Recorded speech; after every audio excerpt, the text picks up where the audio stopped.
Hi, friends. I'm Tim Villegas. This is Think Inclusive from the Maryland Coalition for Inclusive Education, our podcast that explores inclusive practices through conversations with people who are doing the work of inclusion in the real world. What does pickleball have to do with inclusive education?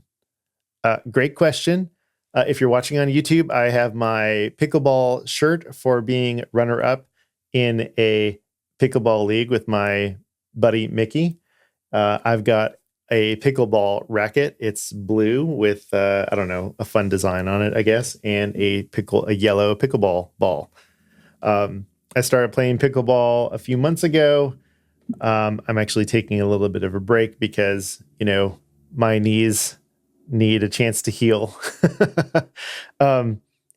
But I will get to pickleball and how it relates in our conversation with our guest this week, which is Kayla Coburn from Inclusion Starts Now.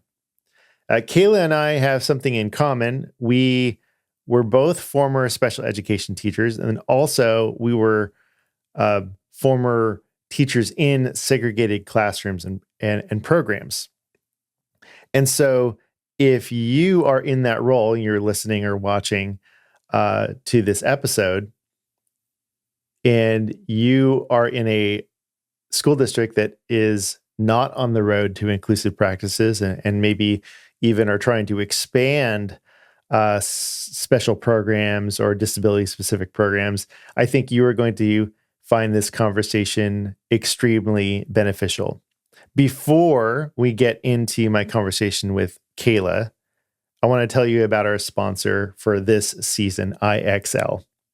IXL is an online, personalized teaching and learning platform designed for kindergarten through 12th grade. Educators all around the country are using IXL in their classrooms in their schools. One thing that they love about IXL is how easily they can see how the school is performing in real time to make instructional decisions.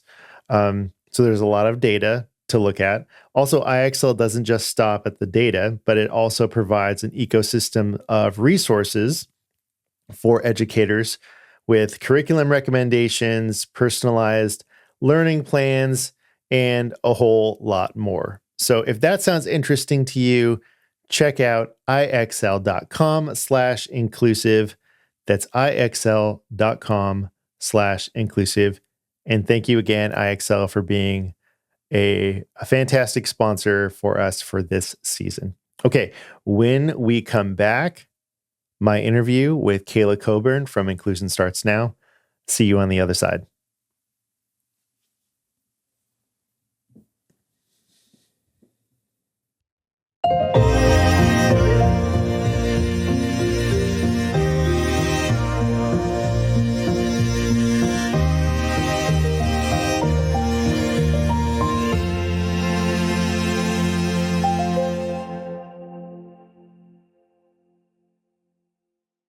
Kayla Coburn, welcome to the Think Inclusive podcast.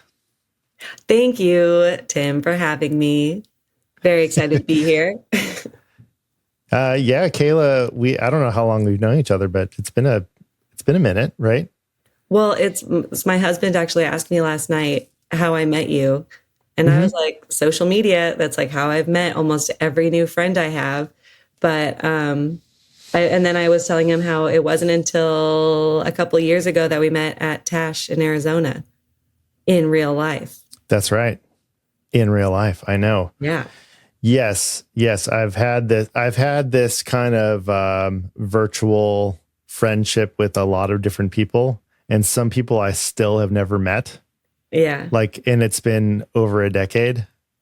I just started this nonprofit with a friend that I met, and we talked almost every day, and we met like a little over a year after starting the nonprofit, but we like followed each other for years, and it was like crazy actually seeing each other in person. And she's super short and I'm super tall. So then that was also really funny. We were mentally preparing each other, that we were like, okay, when we embrace each other, Like, I'll bend down a little bit, but you get on your tippy toes so we can really get a good hug. That's right. Well, the one thing that that I know that we have in common is that we're both former special education teachers, Yeah. and that we were trying to move inclusive practices forward in our district that wasn't inclusive, right? Yeah. Yeah. Especially my last job as a special ed teacher. Mm-hmm. Yeah. My first one was great. They were really on board for all the changes that I wanted to make. A lot of the teachers also really they just really started to do everything that I wanted them to do. But once I got to the second school, I then started reflecting more on the first school. And I realized that I was taking my time because it was my first year teaching. So I didn't come in being like, these are all the changes we're going to make. Like the first year, I was just like building those relationships and slowly getting my students more involved than where they were before. Where the second school, I keep telling people that I came in really hot. I was like, these are all the changes you have to make. And then there was a lot of pushback. And so it was like I kind of skipped that step of building those trusted relationships with people. Right. And you feel like that is an important thing to do.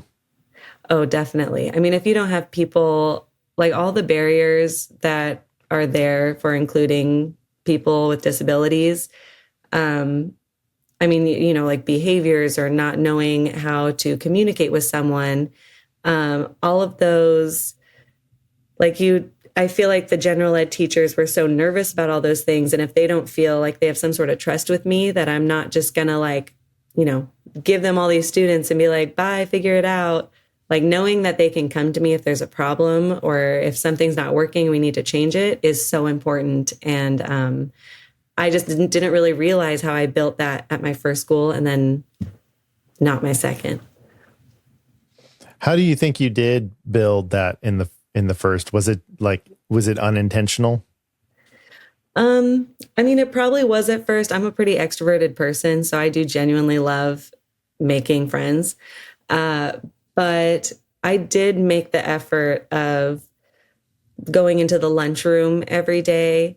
We started doing happy hours where there was this restaurant next to us that had just like really cheap food and like appetizers and stuff. So we'd all go do that on like Fridays. And then, I mean, throughout the few years, we then started supporting all of like each other outside of those two things. Like someone did hula dancing and we all went to her hula dancing show. Someone was in a play. We all went to that. I just was in San Francisco and I saw a few of my old coworkers. And it's been over 5 or 6 years since I was at that school. So definitely important. I also told them when I was at that school that if they ever wanted to like send some kids over that they could. So, if like one of their students was having like a really hard time in their class or being really disruptive, I was like, yeah, bring them over to my classroom and they can do whatever we're doing. And that could be, sometimes that we would just be like silent reading and they'd be like reading a book with one of my students. Sometimes we'd be like doing a science project and they would just be another peer in there with us. And that also really helped. That took a while for them to trust me with that too, but they eventually did. I was just at this leadership academy through AUCD, the Association of University Centers on Disability.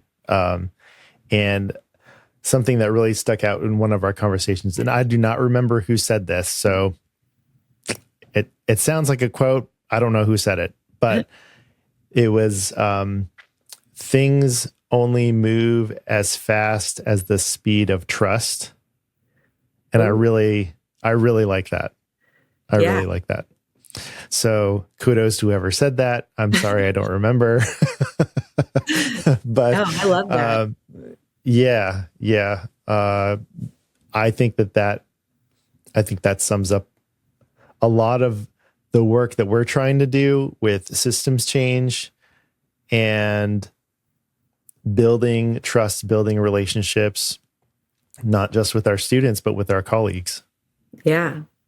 And then with among the peers, I mean, all of the students. I actually used to present on that with a former colleague of how to help build trusted relationships with our students. Like without am I making sense? Like the students are building relationships with each other, like how to encourage friendship between like, children without disabilities and with disabilities, because like they have been separated for so long. Right. That's a problem because even if students are not students who have been historically segregated from each other, right? Like the typical general education class and the special education class, and all of a sudden now we're spending more time together. It's like, oh, this is different, right? And so how do you prepare the students that that's going to happen? Yeah. I like to tell people about this practice I learned when I was in a sorority called bumping.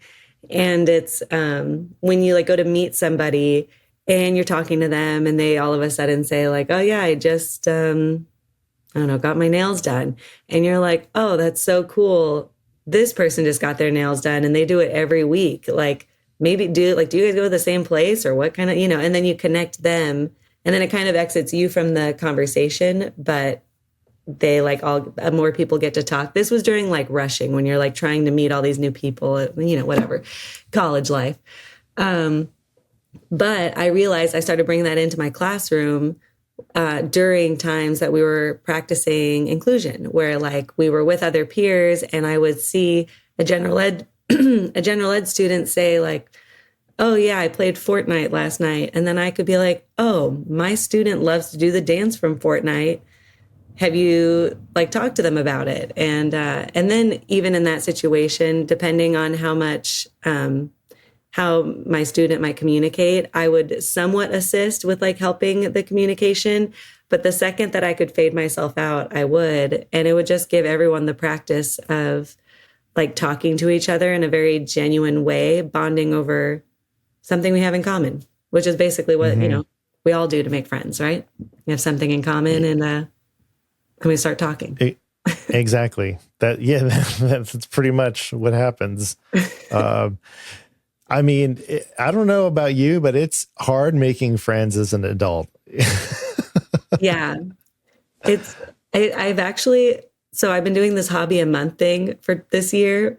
Yeah. It has been a great way to make friends because and again, it's like a similar interest. Every time I do a new hobby, anyone who I have like remotely talked to on social media have told if they do the hobby, they connect with me. And then if I go and actually do lessons somewhere, I'm like meeting all these people. Like it's such a great way to like just to meet people. So if you need new adult friends, go join a new hobby. Well, so offline we've talked about pickleball. Did you ever play pickleball? That is my hobby this month. Really? And, yeah, it's been really fun. I'm actually really afraid to go to my community center and do like pickup games. I've only played with like friends. I tried to get a coach for an hour and then I realized that they live in Vancouver, Canada, and I live in Vancouver, Washington, which is a 4-hour drive. And I was like, oh man, I'm so sorry. Like, and I talked to this woman for like a week or two and I was like, well, you seem really nice. And I'm sorry that I can't go. Oh my goodness. But pickleball's awesome. Are you doing pickleball? I am doing pickleball. I just finished a season of a league, and it was me and my buddy, my friend Mickey Mellon, who is He's a podcaster. So I'm just going to plug that. He has a podcast called Stacking Knowledge where he reads books with his guests like asynchronously, and then they talk about the book. Great fun podcast. He lives in my town, and he said, "Hey, Tim, do you want to join a pickleball league?" And I said, "That sounds fun. I've never played pickleball." And he said, "Neither have I." So we both joined the league, being very much novice pickleball players, and it was pretty bad for the first couple months, and then I think it started to click. So Were people the nice league's to you over. guys? Yes. Like helpful and like trying to be like, oh, this is the kitchen. Well, yeah. We started on some really beginner courts, and then there was another court at our park that is like for the serious people. Like there's a waiting, like there's like a wheel where you put your racket in to wait for people to like stop. And it's like a rotating system. It's like super organized. It's pretty intense. So we were intimidated, but now we go to those courts and it's fine. And we still are like somewhat beginner intermediate, but there are people that are so good. Like, wow, they're so good. So, I think that like I wanted to do it because it was something out of my comfort zone, and I knew I would enjoy it. Yeah. But the first few weeks, it was rough. Like I came home and I'm like, I don't know if I want to do this. Well, so this hobby of the month thing that I've been doing has been a great reminder of like what general ed teachers might be going through when I'm like trying to ask them to include my students. That it is kind of hard. It is a new way of teaching. Like they didn't go to grad school to help, like, how to teach kids with extensive support needs.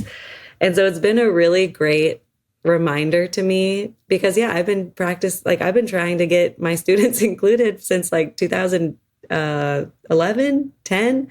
It's been a really like long time of me learning it. So it's been a really great reminder of like, okay, you've been doing this for a while. You need to remember that like, I need to start from like those fundamental inclusion steps for these people.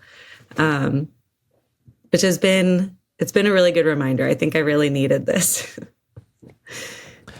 I think that's a great analogy. And so I think you found the next topic of your next newsletter. That is it. I'll have to write this down. I've been really slacking on the newsletters. Write it down, pickleball and inclusion. Yes, I will. I'm going to write it down. Right I wanted to talk a little bit about, we both worked in like separate segregated classrooms, and a lot of times how we included our kids was, hey, come to my classroom and hang out with us. Let's do a lesson. Let's figure out how we can spend time with each other. And sometimes that's called reverse inclusion. Sometimes it's, called, I don't know if there's another name for it. I used to call it reverse mainstreaming, but then someone got really mad at me for saying that online. And I did not realize that mainstreaming and reverse mainstreaming apparently have like different meanings now. Oh, how? How so?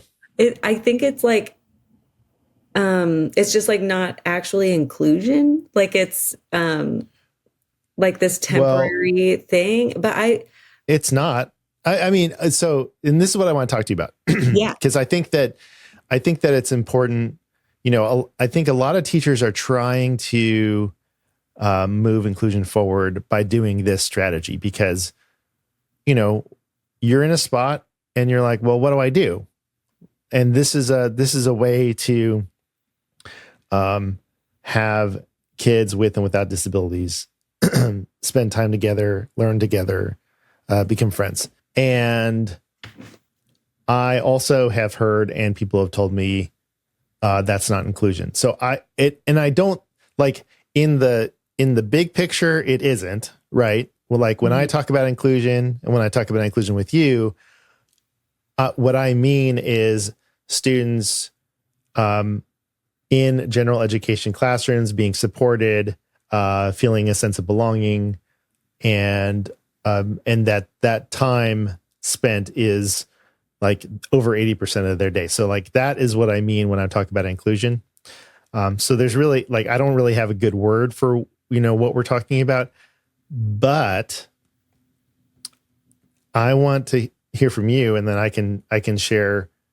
Do you feel it's beneficial to have the students coming into my classroom, like as a special ed teacher? Oh my gosh, so beneficial. First, it makes the special ed classroom not like this unknown territory. That was because like I would notice that like students and parents, teachers, they'd walk by and kind of like pop their head in. Cause I mean, it does look like a different classroom I had 8 or 9 students. So there was only 8 or 9 desks. We had a lot of sensory. We had like a little sensory corner. We had a visual schedule that everyone could see. Like it did look like a different classroom.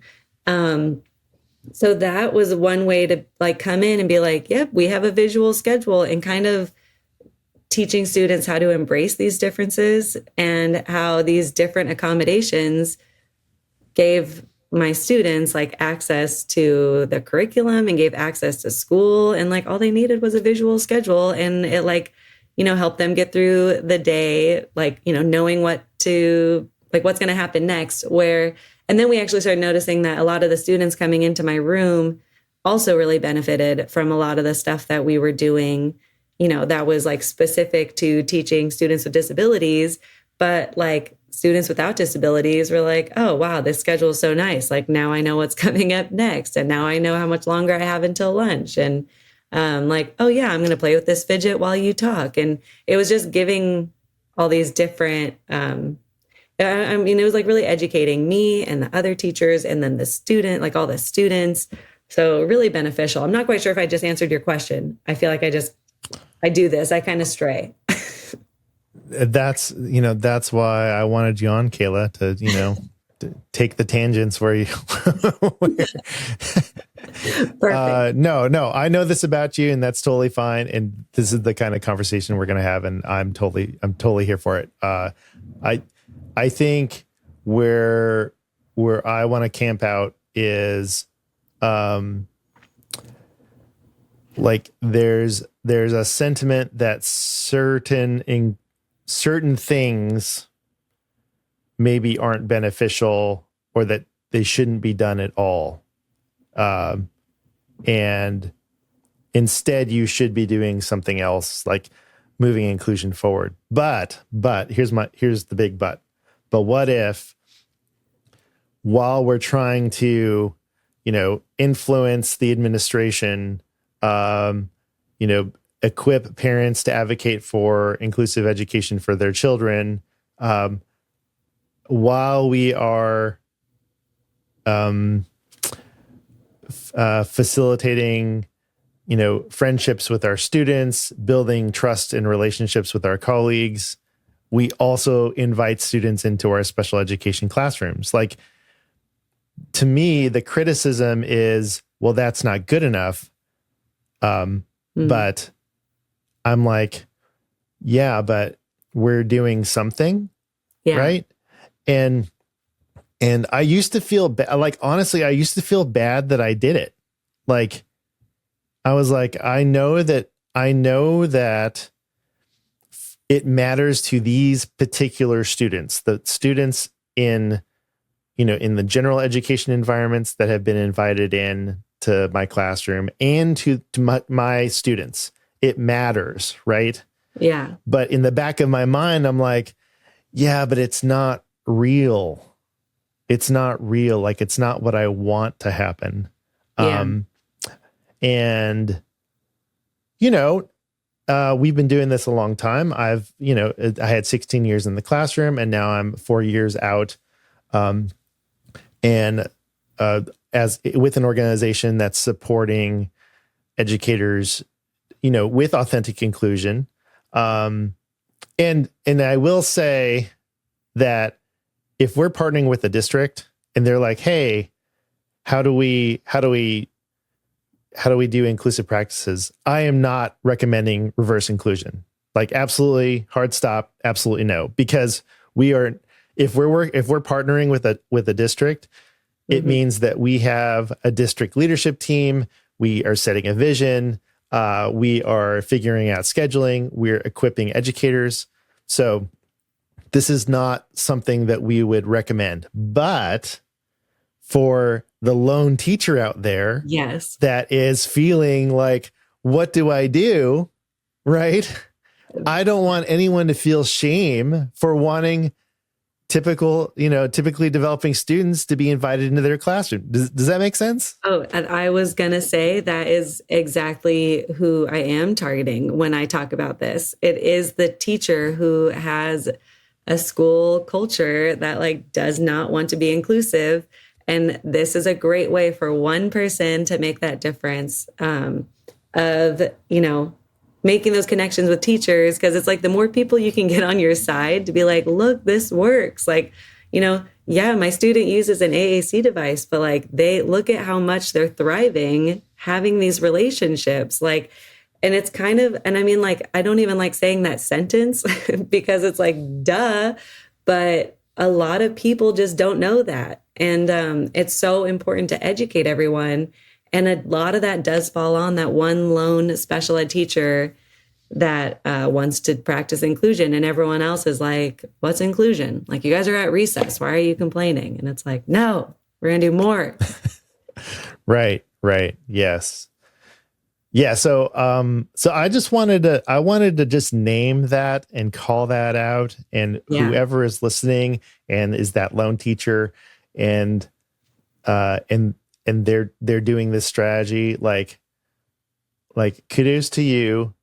All I would say is just keep going, right? Keep going, keep trying to push, keep trying to still do all the things like, influencing administration, sharing resources, with your special education supervisor, directors, support people, so they know that this isn't just something that is that's on the fringe. I mean, it's amazing to hear all of the schools and the districts that are attempting to move inclusive practices forward. I mean, there's a lot more than you would think when you actually start to look.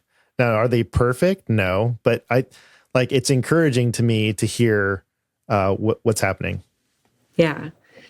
And I mean, really just like keep taking a step forward, like is really, but I do also want to say, I have had people reach out to me where they've had school districts just say like, okay, next year we're fully inclusive, like, doing this huge change.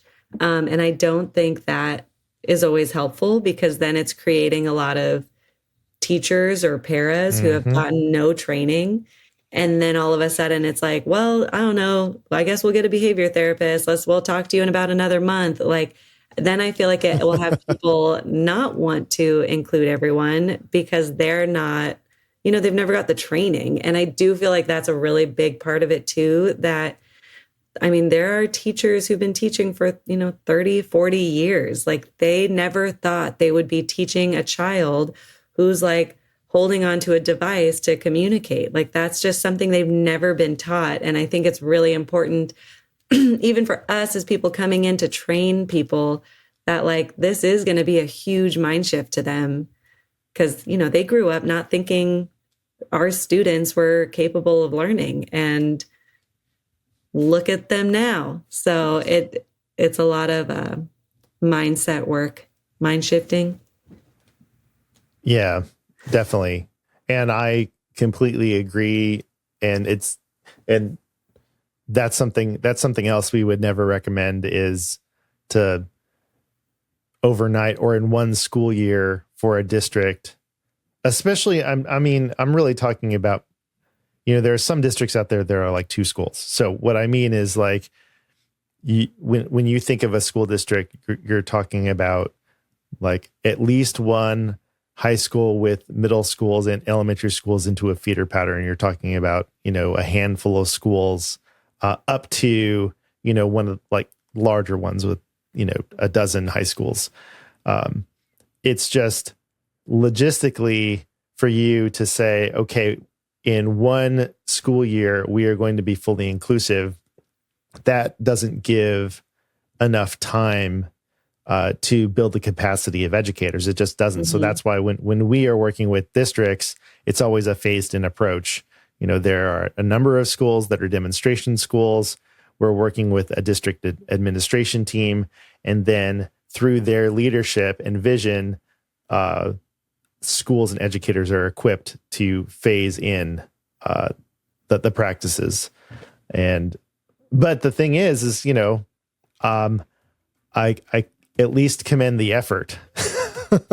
It's just, my fear is like what you said is it won't quote unquote work because the kids and the educators aren't supported, and they're like, well, inclusion didn't work. Yeah.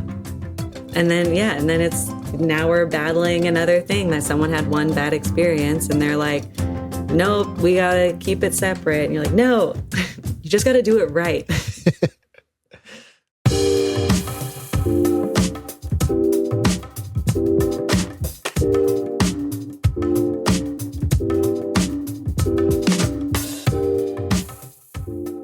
I'd love for you to talk about the training that you have available and everything that you're working on right now with Inclusion Starts Now.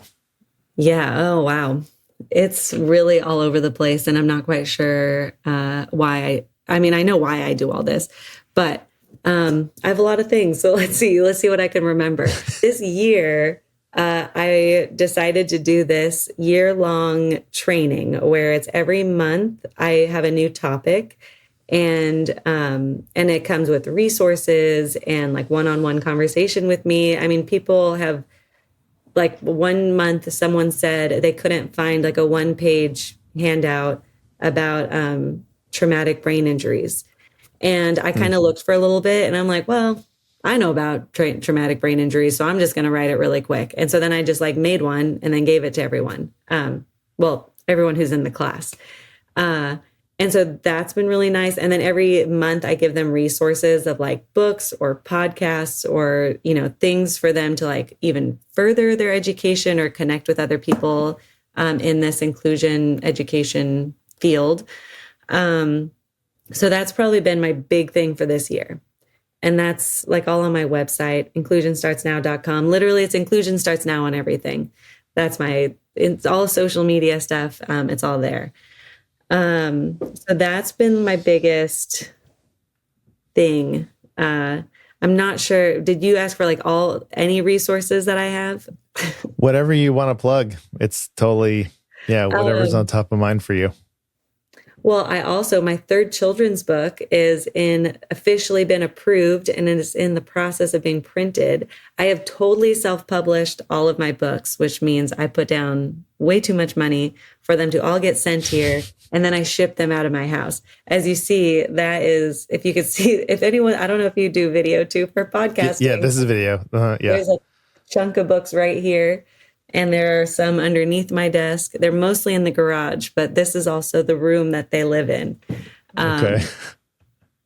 And it's just so that is about to be, and I guess I should tell you about the books. They all, so it all started because when I was a para, I worked with a student who is deaf and blind, deaf blind. And at that point, that was like 12 years ago. And I was realizing that like there were no books in the classroom that had a character who was deaf blind. So then I was like, oh, cool, I'll just like make one. And I think making a bunch of social stories have helped me with this, because that's kind of how I made the first book, was like, it's Tyler the Snake. He's deaf blind, and it goes over things that he likes. And then it just goes over his first going to school. And during that, he runs into his friends and he talks about his friends. And some of them have like disabilities. Some of them just have like, I don't know, things that help them perform better at school. And And then that was pretty much it. And then I don't know where my brain went, but I was like, I'm just going to keep going. So then I wrote a second book about how to make Halloween inclusive, but we also talk a little bit about Dia de los Muertos. And then now the third book, Miguel the Chameleon, is about the holiday season and making like that inclusive. And it's just their classroom going over all the different holidays around the winter time. But I already realized I forgot some. There's like a lot of holidays. I thought I had all of them. Then someone was like, what about this one? I'm like, dang, there's like 7 holidays in there. So, wow. But now it's too late. I'm like, that's already been written. It's too done. late. But I'm still very proud of this book. And the third one runs, which is really cool for me. Nice. Okay. And people can purchase these books on Inclusion Starts Now or on Amazon or where? Just on inclusionstartsnow.com. Okay.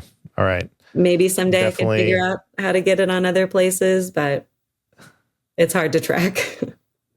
Yeah. It's a lot of work. And also if they purchase from you, they know that, they're supporting your business and not someone else's, like a, mega corporate thing. Yes. And I sign it. I usually throw in a sticker.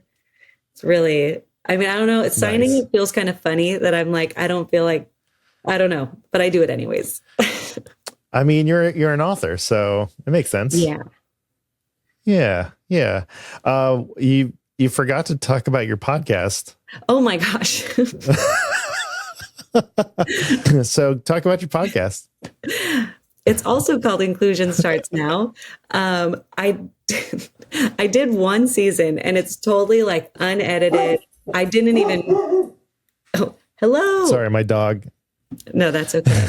I didn't even like re-listen and edit it before I posted them. I was like, they're 20 minutes. I just talk about different topics around inclusion. And I really started it. I like had surgery, and about 2 weeks later, someone was telling me that a podcast would be a good idea. And I was like in bed, just like, yeah, okay, I'll try this out. So that is how season 1 started. And then I kind of got into it because like the people who did listen, I had really good feedback, like people who responded. I was like, oh, well, okay, I'm going to try this. I'm going to do season 2. But season 2, I'm only interviewing people. So I've been interviewing, like the first episode, which is for season 2, is coming out July 1st.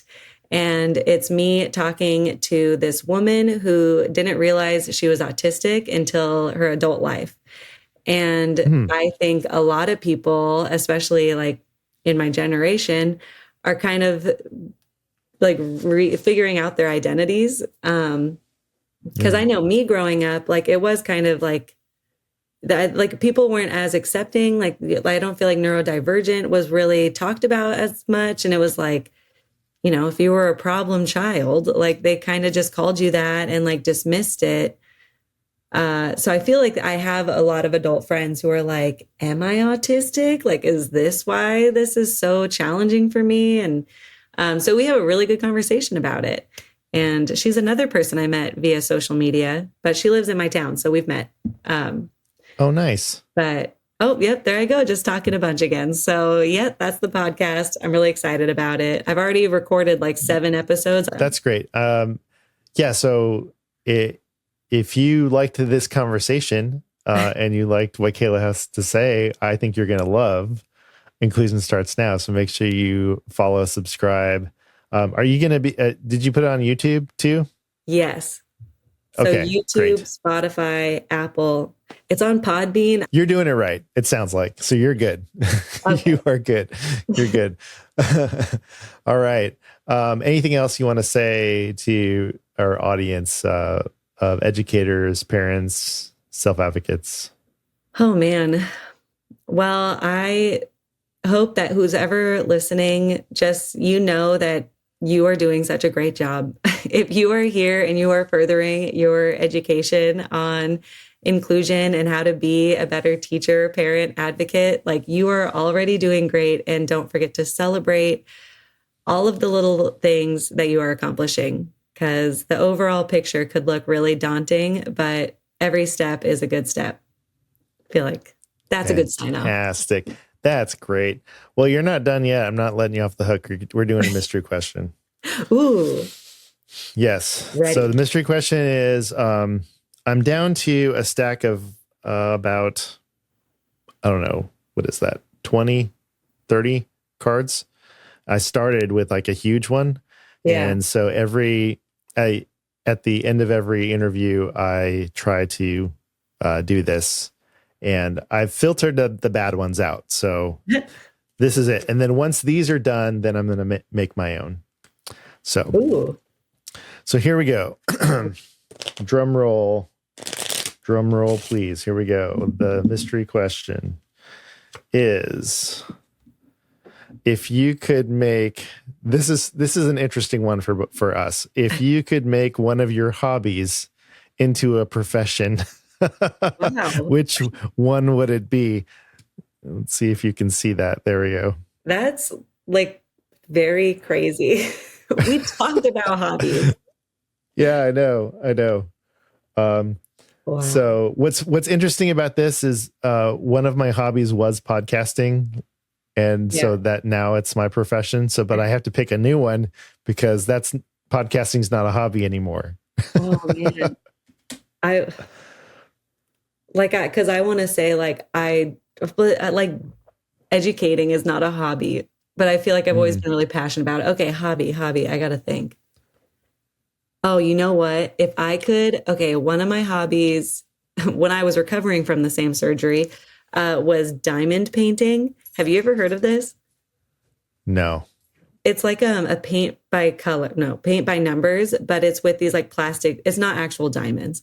They're like plastic jewels. Right. And you can get them on Amazon for like, I don't know, $5 to $10. Like you can buy these things and it comes with a picture and then it has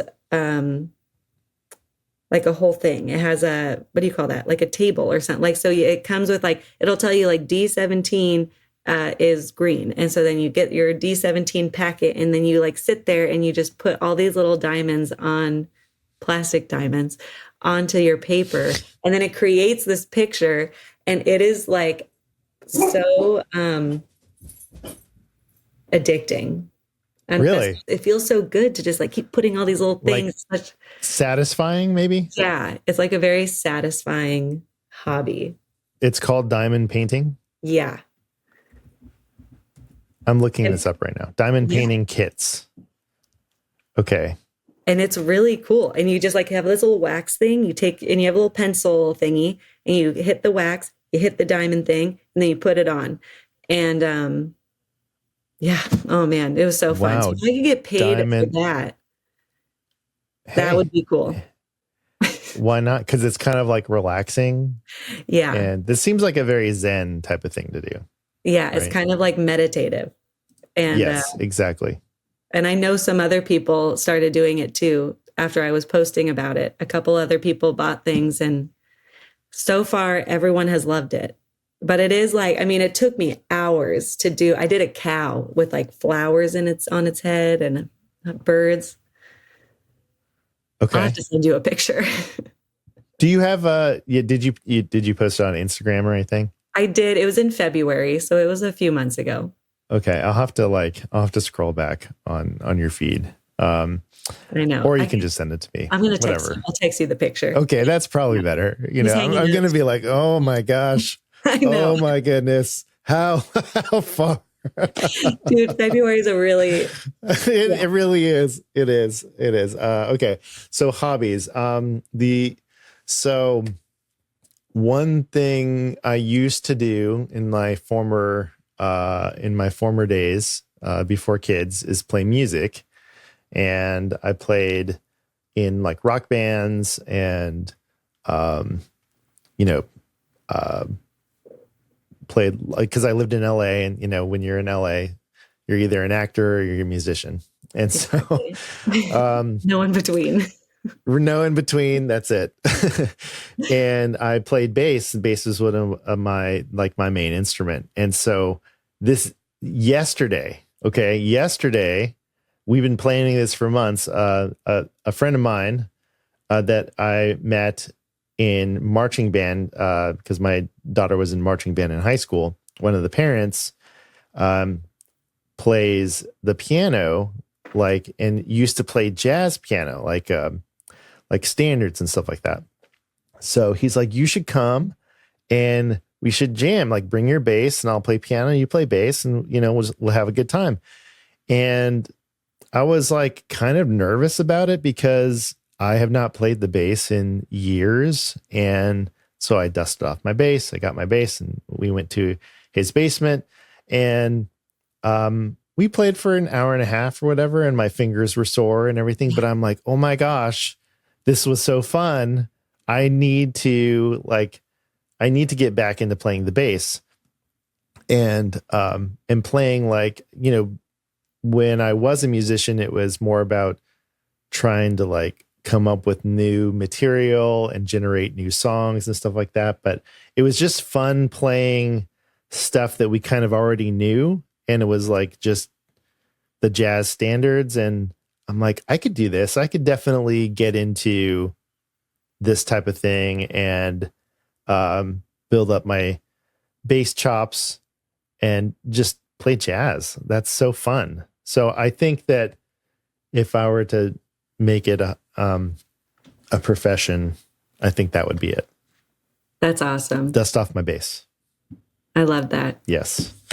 And we also didn't talk about our shirt, which I feel like we should have. No, you're right. We should. And so for those of you on video, you can see I'm wearing a red shirt with white letters. Inclusion matters is on my shirt. And I love the contrast there. Oh, thank you. Yeah. What about your shirt, Kayla? Mine is my new shirt. Here, let's totally mess this up. It says inclusion starts now because, that's like my life. But these are all my characters from my books. And then they're wearing pride stuff for Pride. Oh, that's so cool. It is a little blurry because I tried to do it myself on Procreate. So it's a little blurry, but I don't know. It's fine. I like it. I bought it in 3 different colors. So are you selling those shirts or? Oh yeah. Are you selling the shirts? Yes. And I don't know when this is going to be showing, but in June, it's like $8 off if you use the code PRIDE, because it's blurry and I feel really bad that I don't want to fix it. I think this is going to run in September or perfect. I'll October, because that's back. There you go. Okay. When we publish, I'll give you a heads up and then we can coordinate. Perfect. Kayla Coburn, thank you so much for being on the Think Inclusive podcast. Thank you so much for having me. And maybe someday I'll try to get you on mine. It's not a requirement, but it would be my pleasure. All right. Well, I'd be honored.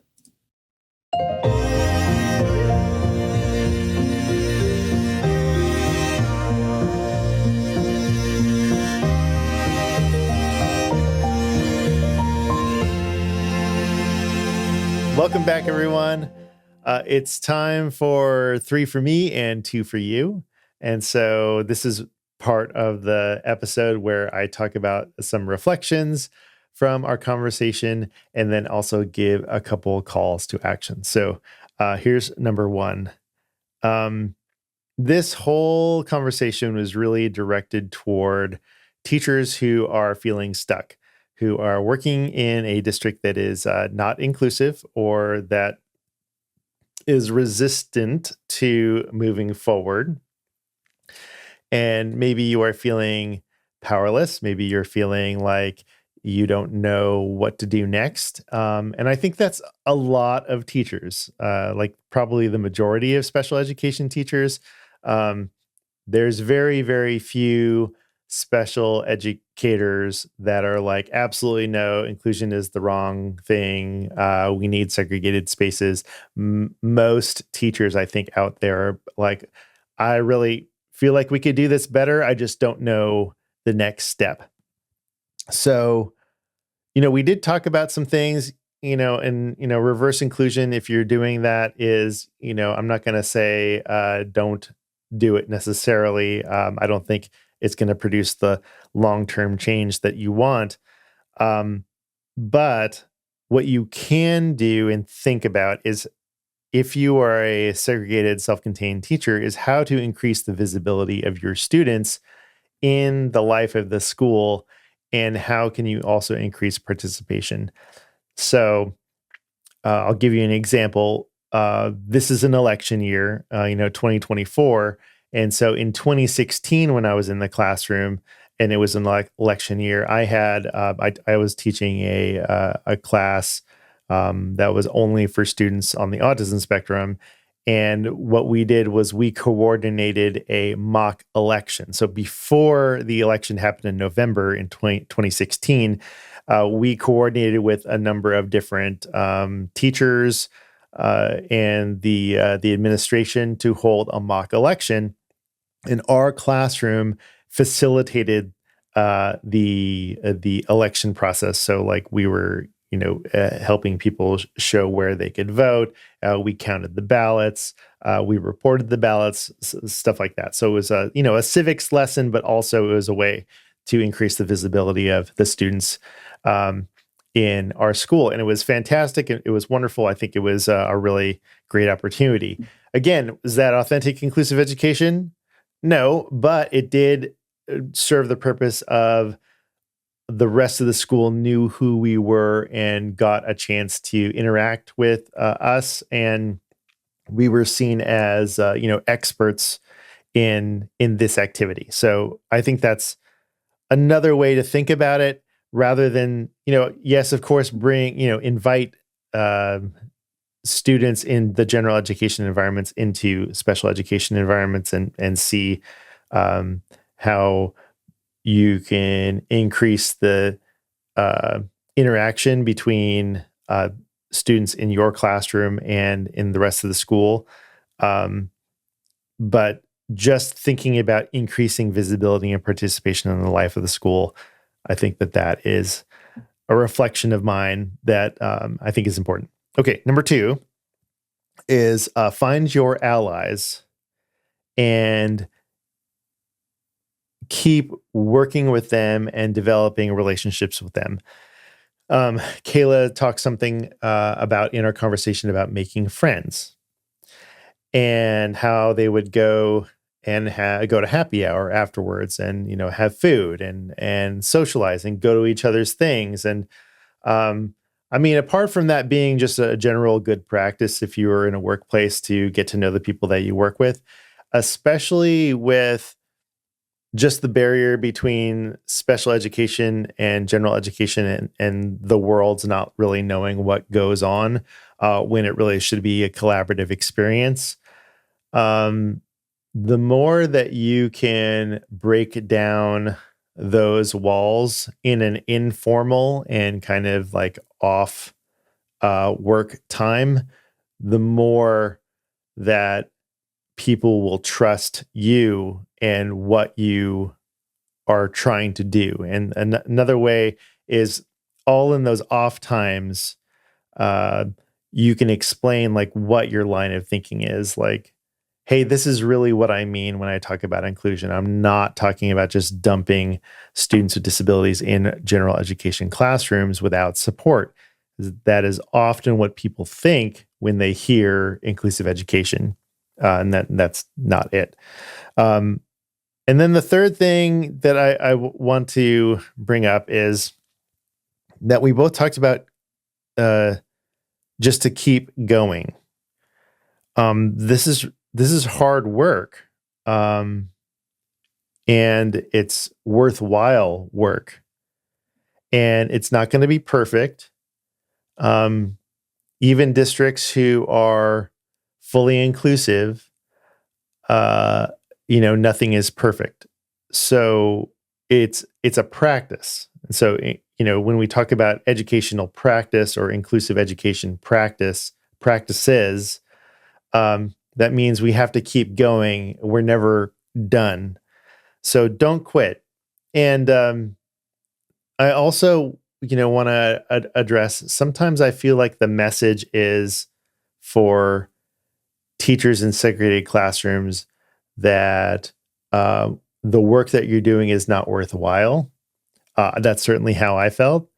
Um, it is. It is worthwhile. You should be doing it if that's the only option that you have. If that's the only option that you have, and you want to make a difference in children's lives, then by all means do that. All the while trying to move inclusive education practices forward in your district. But if you quit, if you leave, then there's no one that is going to be affecting change where you are. Now, you may get to the point after a number of years in a system that you're like, okay, I'm done, which is certainly what happened to me. But I just don't want the message to be that you have to quit, which I don't think that is correct. Okay, that's 3 reflections for me, and now 2 calls to action for you. The first call to action is definitely follow, subscribe to Kayla's Inclusion Starts Now podcast. We'll make sure to have all those links in the show notes. And then also check out her books. I think those would be fantastic resources or gifts as we get to the holidays this year. And then finally, this is kind of another reflection, but there is a call to action that is attached to it. I want to talk to you about this idea of planting seeds. I think there is a sentiment, especially with people who have been doing this work for a long time in inclusive spaces and who have been advocating for a very long time that systems change. Kind of like, we've been doing this so long. Why haven't we seen the growth, and why haven't we seen the the progress? And I think there's a complicated answer to that. But the thing that I want to focus on is that if you are in a segregated classroom and you're a teacher and you believe in inclusive practices, keep planting those seeds with the parents that you work with, the families that you work with your colleagues, the paraprofessionals that you work with, the related service providers. Often, I mean, all the time, I'd have paraprofessionals in my classroom, and we would have sidebars in the classroom. Be like, okay, you see all of this, like, it's running well. We have stations. We are, kids are learning, but really, like, this is not what I want. This is not what I think is ideal. This is not what education should be. Education should be learners in general education classrooms supported. The students should be scheduled in natural proportions. Students with disabilities should be scheduled in natural proportions across a grade level. District leadership should be sharing a vision for inclusion, that all learners belong in that school, in that neighborhood school. So I would take the opportunity during the day and during the school year to plant seeds with paraprofessionals, with teachers that I worked with, and with administrators, be like, this is not my vision for education. And I think that it was more credible. I hope it was more credible when I said it, because I was working within the system that segregated students. Because then they could see, like, well, Tim is doing a good job with what he has.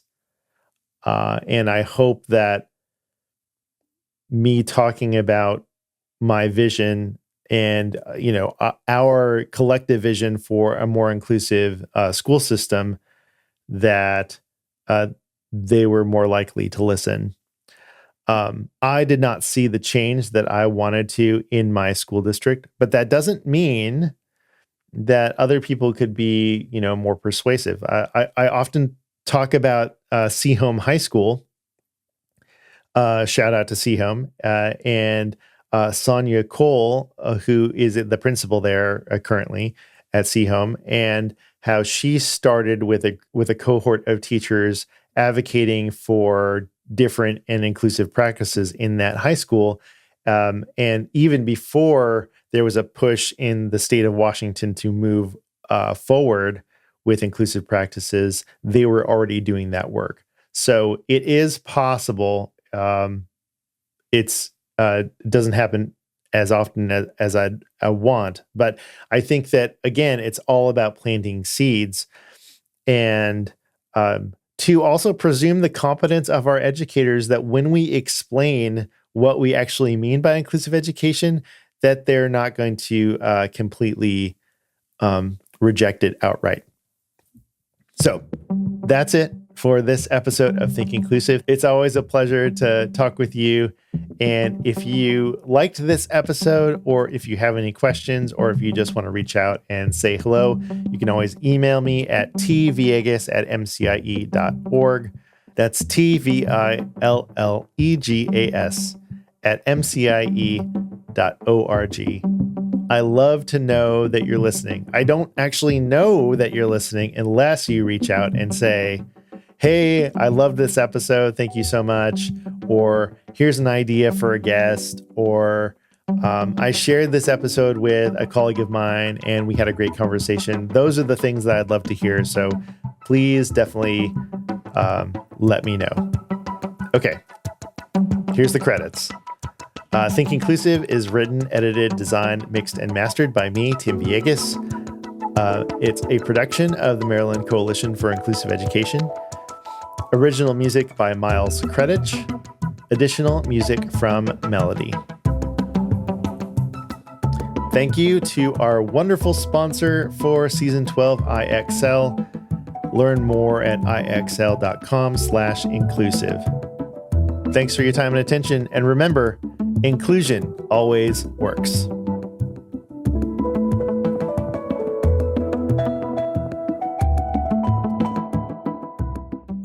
From MCIE.